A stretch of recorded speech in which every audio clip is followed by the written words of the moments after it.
Hello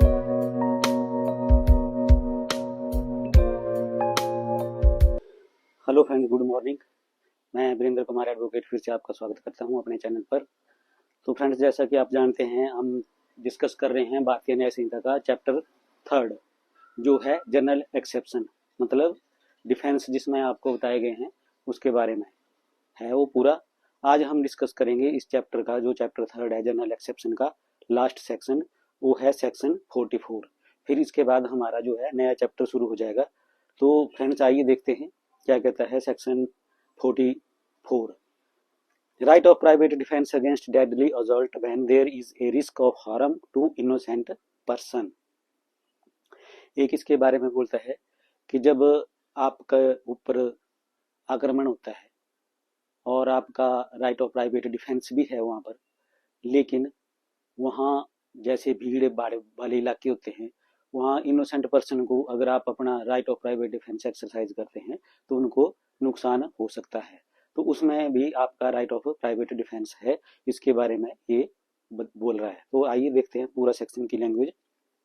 if in the exercise of the right of private defence against an assault which reasonably causes the apprehension of death, the defendant be so situated that he cannot the defender be so situated that he cannot effectually exercise the right of private defense without risk of harm to an innocent person. His right of private defense extend to the running of that risk. तो friends, ये section बोलता है कि अगर आप पे ऐसा आक्रमण हो रहा है जिसका एप्रीहेंशन डेथ है, आपको पता है कि इसका परिणाम डेथ ही हो सकता है, और आप जो अपना डिफेंस का जो राइट है वो एक्सरसाइज नहीं कर सकते बिना नुकसान पहुंचाए वहां पर जो और पीपल हैं उनको, तो आपका राइट ऑफ प्राइवेट डिफेंस जो है वो एक्सटेंड हो जाता है उस रिस्क तक कि उनको आप हार्म भी पहुंचा सकते हैं, पहुंच जाएगी। तो आपका एक्ट जो है वो जस्टिफाइड है in the exercise of right of private defence. तो उसमें भी आप अपना राइट एक्सरसाइज कर सकते हैं चाहे इनोसेंट पर्सन को हार्म ही पहुंच जाए, लेकिन एजॉल्ट शुड बी, जो एजॉल्ट है उसका जो परिणाम है वो डेथ ही होना चाहिए और आपको एप्रीहेंशन डेथ का ही होना चाहिए, तभी आपका ये राइट बनता है। तो इसमें आइए देखते हैं, एक एग्जाम्पल भी है। A is attacked by a mob who attempt to murder him. He cannot effectually exercise his right of private defense without firing on the mob, and he cannot fire without risk of harming young children who are mingled with the mob. A commits no offense if by so firing he harms any of the person. तो friends, ये क्या कहता है, ये इस पर आक्रमण कर रहा है मॉब,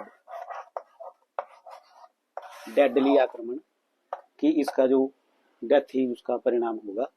तो ये मॉब जो है इसके ऊपर आक्रमण कर रहा है, लेकिन वहां पर क्या है, स्कूल के बच्चे हैं जो जा रहे हैं बहुत सारे, और ये बच्चे जो हैं इस मॉब के मिक्स हो जाते हैं और भीड़ भड़ाका है यहाँ पर। तो ये जो है, या तो इसकी इनके द्वारा हत्या हो जाएगी अगर ये अपना right of private defence exercise नहीं करता है। तो इसने फायर करनी है, तो ये फायर कर सकता है मॉब पर, चाहे वहां जो इनोसेंट पर्सन, जो चिल्ड्रन जो साथ में मिक्स हो गए हैं उनको ही हार्म पहुंच जाए, लेकिन इसका राइट प्राइवेट ऑफ डिफेंस जिंदा है यहाँ पर। तो ये अपना right of private defence exercise कर सकता है, मॉब पर फायरिंग कर सकता है, चाहे जो इसके साथ मॉब के साथ जो मिक्स हुए हैं अदर पर्सन उनको हार्म पहुंच जाए। तो इसको ये डिफेंस अवेलेबल है। तो फ्रेंड्स, ये था इस चैप्टर का लास्ट सेक्शन, सेक्शन 44 भारतीय न्याय संहिता और सेक्शन 106 आईपीसी। तो फ्रेंड्स, लगता है कि आप पूरा चैप्टर समझ गए होंगे अच्छे से, क्योंकि इसमें आपको डिफेंस ही बताए हैं जनरल एक्सेप्शन में कि कौन सा डिफेंस आप क्रिमिनल केसेस में ले सकते हैं। वो सारी चीजें हमने डिस्कस कर ली है बिल्कुल डिटेल में, एक एक ब्लॉग में एक एक सेक्शन ही डिस्कस करा है। तो लगता है आप समझे होंगे। अब मिलेंगे नेक्स्ट चैप्टर में, चैप्टर 4 जो है abatement, criminal conspiracy and attempt. तो फ्रेंड्स, ये जो नेक्स्ट चैप्टर है, ये भी बहुत महत्वपूर्ण है। आप सोच रहे होंगे बार बार चैप्टर का नाम क्यों लेता रहता हूँ, तो ये ऐसे क्वेश्चन पूछे जाते हैं जो प्रिलिमिनरी एग्जाम होता है एचजीएस का, तो इसलिए आपको मैं ऐसे बोलता रहता हूँ ताकि आपको लर्न हो जाए कि किस चैप्टर में कौन सी चीज़ हमने डिस्कस करी थी।